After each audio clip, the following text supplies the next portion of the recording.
There are several newer authors who are out there, most notably Mark Manson, who argues that we should stop finding the positives in life and instead find happiness by focusing on the tolerance and acceptance of negative experiences. Based on your research, is that something that you believe is accurate, or do you think it's more in the lines of what Maslow said, that it's the peak experiences in life that truly bring happiness?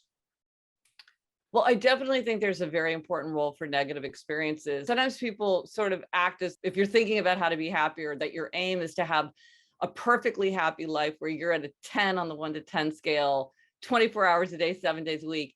That is not possible. And that would not even be a good life, because obviously there are many times when we want to feel sorrow and grief and regret and guilt and righteous indignation and a whole host of negative emotions. Negative emotions are very important because they are like the big flashing warning sign that something needs to change. For what maybe we're not behaving with right action, maybe we're seeing others suffer, maybe we're just bored out of our minds and we need to figure out like what to do about it. So negative emotions are really important. And we have a natural inclination to focus on the negative. That's called the negativity bias. And this is why journalists will say, if it bleeds, it leads. It's why if you get a performance review and you get 5 compliments and 1 criticism, you walk out thinking about the criticism.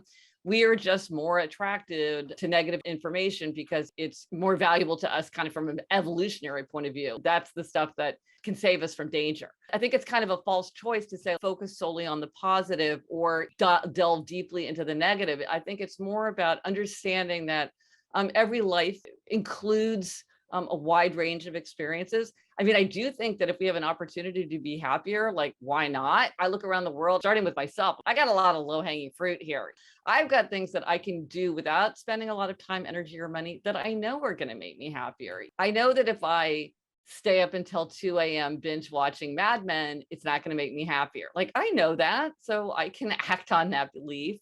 I think that both are very, very important, and that it's not about sort of deciding that, one should be elevated or crowd out the other in terms of our energy and attention, but to try to understand how to learn from the negative and also how to amplify what is positive so that our lives can be as happy as they can be, given our nature, given our circumstances.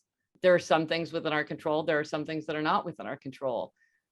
But for the things that are within our control, I think it's worth working on them.